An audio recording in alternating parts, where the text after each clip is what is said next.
A historiadora, pesquisadora e educadora Marieta Borges está no 20 Minutos para falar sobre política, cultura e história. Marieta Borges trabalhou na gestão municipal de Olinda em 2 ocasiões. Foi secretária de Educação da cidade na primeira administração municipal eleita após a redemocratização. E também foi secretária do Patrimônio, Cultura e Turismo. Atuou no Museu da Cidade do Recife e no Instituto Dom Helder Câmara. Autora do livro Fernando de Noronha, 5 séculos de história, ela vem se dedicando aos estudos sobre o arquipélago há mais de 40 anos e é idealizadora do Memorial Noronhense. Foi preciso que eu iniciasse uma longa pesquisa e desse continuidade a ela para ter uma obra e várias outras coisas produzidas sobre Fernando de Noronha, afirma Marieta Borges, convidada do 20 Minutos, conversa agora com o cientista político Antônio Lavareda. Historiadora Marieta Borges, você trabalhou na área de cultura, vem trabalhando ao longo de muito tempo e também tem tido um olhar atento para as questões relativas à cultura política democrática. Recentemente, um levantamento do Datafolha mostrava que no Brasil, nesse ano de 2018, ao contrário do que muitas pessoas supunham, aumentou o percentual de brasileiros que valorizam a democracia, que dizem que a democracia é a melhor forma de governo. 69% dos brasileiros, é esse o número que o Datafolha revela. No seu entendimento, o que é que tem ajudado os brasileiros, né, a ter essa percepção do sistema político, embora tantos problemas nós venhamos tendo ao longo desse percurso de crises? Olha, eu estou na política há bastante tempo. Quando era estudante, participei da Juventude Estudantil Católica, a JEC, que nos fez pensar que a política era alguma coisa da nossa vida que a gente não podia deixar de se inteirar dela. Na época de 64, muita gente, amigo meu, companheiro meu, desapareceu. Alguns a gente até sabe mais ou menos para onde foram, outros nem isso. Então, era um momento em que a gente tinha fome de política, mas a gente tinha diversos... Meus pais, por exemplo, não admitiam que eu fosse para algumas coisas, como passeata, eles tinham medo. E isso foi uma realidade que eu vivi desde cedo, como estudante de nível médio e depois como estudante universitária. Era uma juventude, naquela época, mais interessada em política do que hoje, né? Você tocou nessa militância no seu período estudantil. O Tribunal Superior Eleitoral mostrou esse ano que nas eleições que ocorreram no primeiro turno, diminuiu o número de participantes, né, entre 16 e 18 anos, aqueles eleitores de 16 e 17 anos que não são obrigados a votar, né? Então, 2 padrões de envolvimento com a política totalmente diferentes, né? Totalmente. Realmente, nós vivemos um tempo muito interessante. A gente gostava. Quando o Dom Helder chegou aqui, todos os militantes da Ação Católica correram para ele, apesar de toda a rejeição que ele sofreu na política. As pessoas condenavam, achavam que ele estava extrapolando o papel dele de padre. E, no entanto, nós ficamos completamente fascinados exatamente por isso. Porque para a gente veio um homem daquele, já com um nome feito. E era de uma doçura, de uma aproximação da gente tão corajosa e tão espontânea, que aquilo me fez fazer, sabe, me encantar mais e mais e mais pela possibilidade de estar na política. E quando cheguei a ter a chance de trabalhar com um prefeito que pensava tanto quanto Dom Helder, no bem do povo, no bem... Prefeito Germano Coelho, de quem eu fui 2 vezes secretária, nas 2 administrações. Primeira eleição de Germano foi em 1978, é isso? Fui secretária de Educação e Cultura nesse tempo. Final dos anos 70. E depois fui secretária de Patrimônio, Cultura e Turismo, num tempo em que Olinda estava nascendo para o turismo novamente. Depois de um ostracismo muito terrível que a gente viveu, e de repente ele estava renascendo.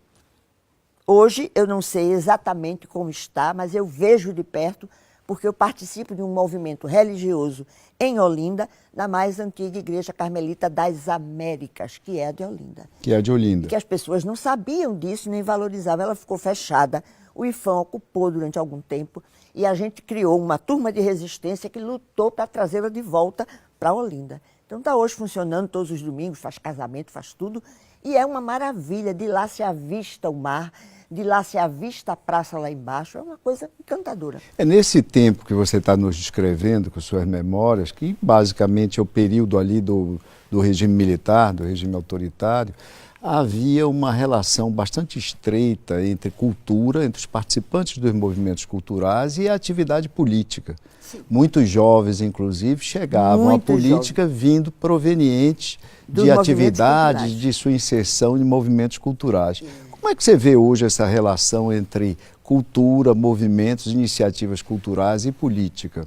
Hoje eu vejo, da parte de alguns, muito medo de enveredar pela política e se decepcionar.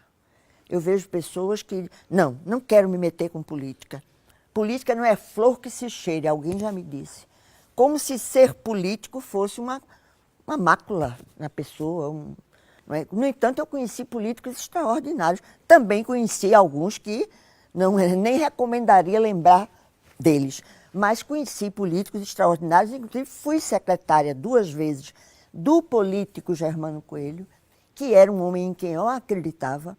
E nós, naquele período, trabalhamos com toda voltado para o passado, para construir o futuro.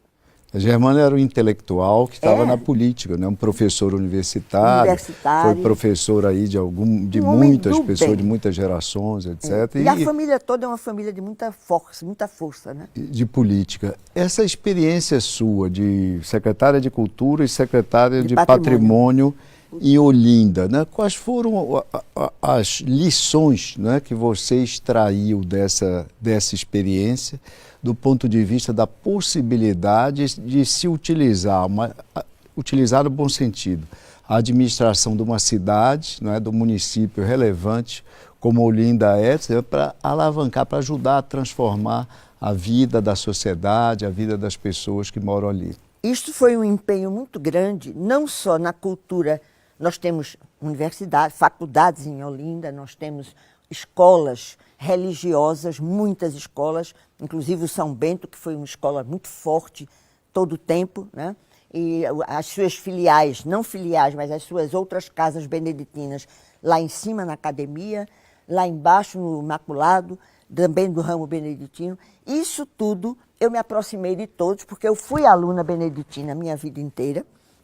E eu vivia muito ligada às coisas dos beneditinos, aquilo que eles gostavam e cultuavam. Então, chegar em Olinda e ser secretária me permitiu destacar todas essas coisas que eu já sabia que existiam. Movimentar datas cívicas foi uma coisa que eu me preocupei muito, foi fazer com que os alunos viessem no dia 10 de novembro, mesmo que seja rebatida tudo o que aconteceu em 10 de novembro, o próprio hino de 10 de novembro, que clama Hosanas ao Brado, que é 10 de novembro de 1710 ecoou, é a história de Bernardo Vieira de Melo. Mas eu trazia os professores de história para reuniões, para a gente discutir. Vamos ver o que é que a gente pode fazer com isso, que é uma história nossa. Então, tudo isso foi muito importante para mim, e foi muito importante quando se começou a pensar em Olinda Patrimônio da Humanidade. Tudo isso foi reunido e encaminhado. E, claro, teve a ajuda de outras pessoas que acreditavam, tanto em Germano Coelho como na própria possibilidade de Olinda de se elevar. E Olinda se tornou, na minha época, Patrimônio da Humanidade pela Unesco, teve títulos brasileiros e foi para mim muito bom fazer isso. E fez uma diferença muito grande para o município e também para o nosso estado, claro, né? E também para o Brasil. Inclusive a valorização da cultura popular que Olinda tem. Reunir pessoas de carnaval, sem medo que eles brigassem. Quantas pessoas ali criaram e mantiveram maracatus, freivos, escolas de frevo. Tem gente que até hoje ainda faz escola de frevo, tanto de passo como de ensino de instrumentos. Quer dizer, isso foi nascendo. Também articulando uma matriz cultural riquíssima, né? Também que eu passava no Complexo Salgadinho e via uma casa abandonada lá, sem nada. Eu dizia, meu Deus, isso dá um centro de música, que não vai fazer barulho para ninguém sim, porque tá ao lá redor. E aí comecei a sonhar com isso. Um dia que o Germano ia para Brasília, eu fui junto com ele e levei a primeira proposta do Centro de Educação Musical de Olinda, o CEMU, que hoje é uma realidade. A casa foi restaurada, Mário Câncio, querido, que já se foi, Maestro Mário Câncio, assumiu como diretor, ampliou essa casa, mantendo o mesmo estilo, a Casa Rosa do Complexo de Salgadinho. O endereço era esse, não era casa número tal, vila, não. Casa Rosa do Complexo de Salgadinho de Olinda. Então, essas pequenas... Mário Câncio foi maestro da Orquestra Sinfônica do Recife, né? Foi a Sinfônica, foi maestro, criou em Olinda este CEMU, ele criou junto comigo, eu fui buscá-lo em casa para fazer isso. Professor da Escola de Belas Artes, muito tempo. Da Escola de Música, professor grande da Orquestra Sinfônica, ele foi líder também. Dirigindo o nosso foco para uma outra área, mas tem tudo a ver com isso que você estava conversando, que foi a sua presença, sua atividade em Fernando de Noronha, tá certo?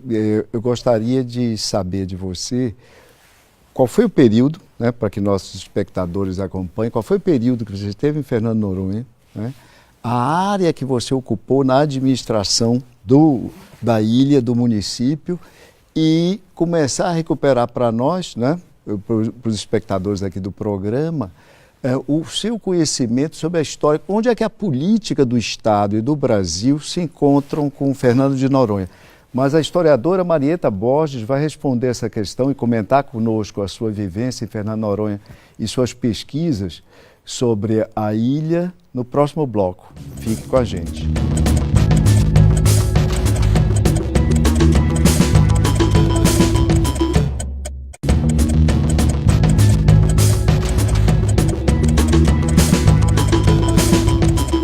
Marieta Borges, no bloco anterior eu lhe perguntava sobre sua experiência em Fernando de Noronha. Pois é, eu fui a Fernando de Noronha pela primeira vez, quando não havia ninguém formado, e a Universidade Federal criou o Projeto Esmeralda para preparar, capacitar e formar esses professores que trabalhavam lá, que eram esposas de militares, era o tempo do período militar, né, do território federal militar.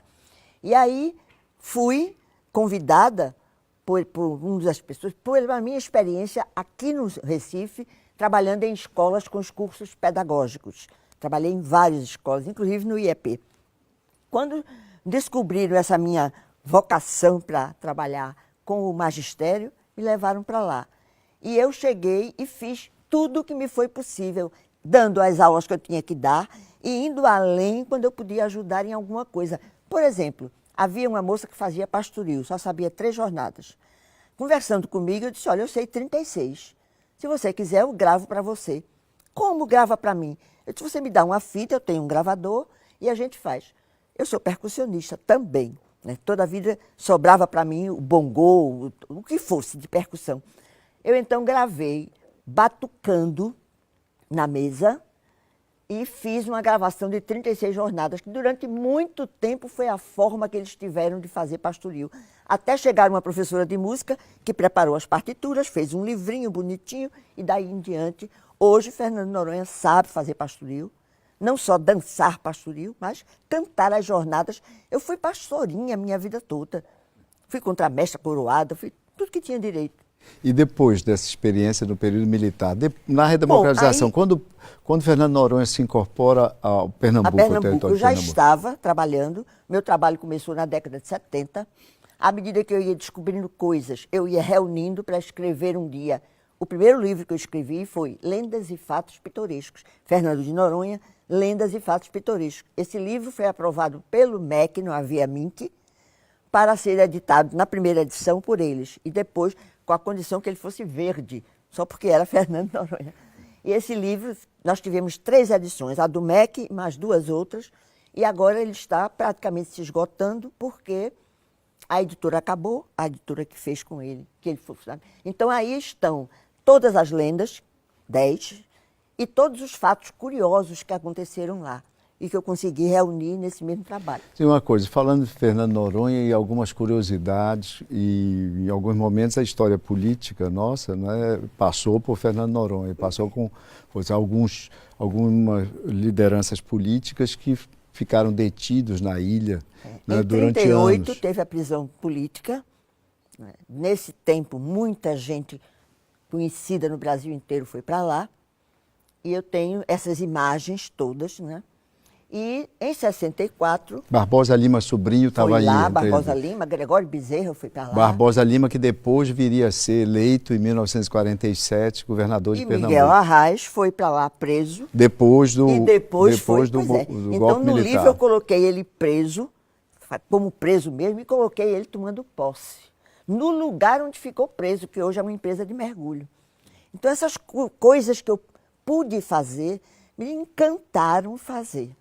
Um homem chega e vai entrar no lugar onde ele ficou trancafiado, junto com outro governador de Sergipe, e de repente ele veio para receber... Seixas Dória, o governador. Seixas Dória. Seixas Dória, o governador de Sergipe. Ele não quis falar sobre isso em livro, mas Seixas Dória escreveu um livro doloroso, Eu, Réu Sem Crime. É um livro encantador. Na minha coleção de livros, que eu tenho, já são muitos, está o de Seixas Dória. Eu fui lá em Sergipe para que ele autografasse. Gregório Bezerra teve detido na ilha, depois da Revolução Comunista, também chamada de intentona comunista. Exatamente. De 1935. E ele escreveu sobre isso, ele lamentando, condenando aqueles que o prenderam. Aliás, todo preso, digamos, famoso de Fernando de Noronha, tiveram sempre essa característica de dizer, eu não merecia. Ninguém acha que merece, né? Sobretudo quando você está lutando pela sua ideia, pelo seu ideal, e de repente é considerado fora da lei, tal.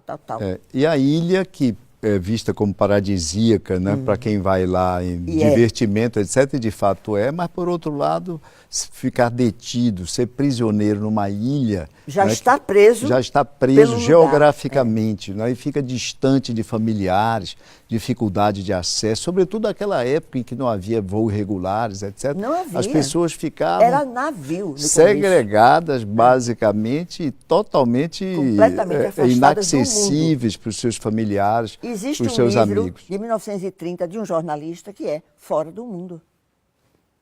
O livro todo é dor que ele vivia, que ele convivia. Ele fala disso de uma maneira... Ele foi a Fernando de Noronha a primeira vez, junto com políticos daqui de Pernambuco, na década de 20. Ficou com aquela impressão negativa de um lugar daquele servir para isso.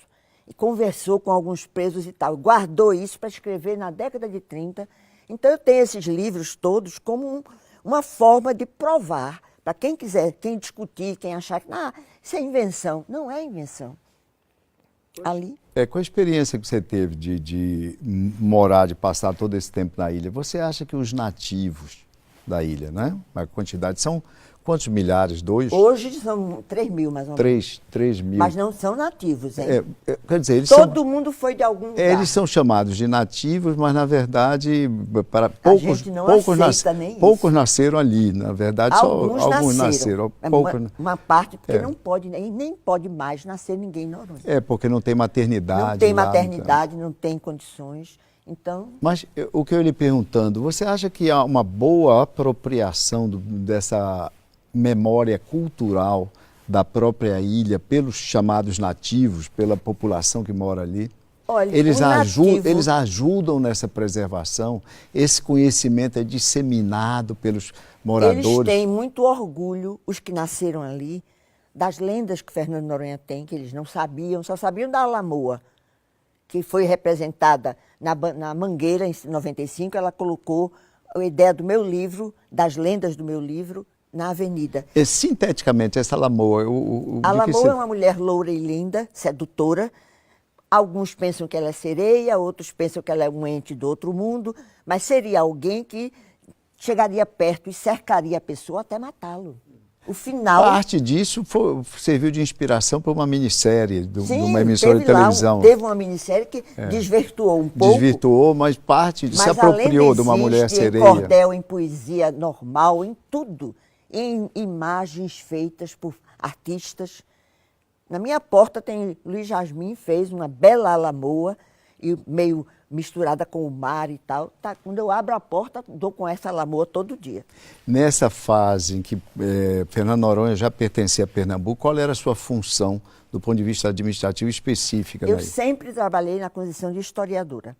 Eu comecei o trabalho fora, não havia a administração de Fernando Noronha, comecei no tempo do Exército, tive muito apoio do Exército. Quando eu comecei a mostrar as coisas que eu estava trazendo, alguns militares valorizaram e isso. deram condição quando eu ia lá, onde se fazia a reserva. Eu preciso ir a Noronha fazer isso e isso. Eles autorizavam e eu ia com o maior gosto, me hospedavam. E o governador me levava no jipe dele para a escola. Governador da ilha. Da ilha, na época. Era governador do território federal militar.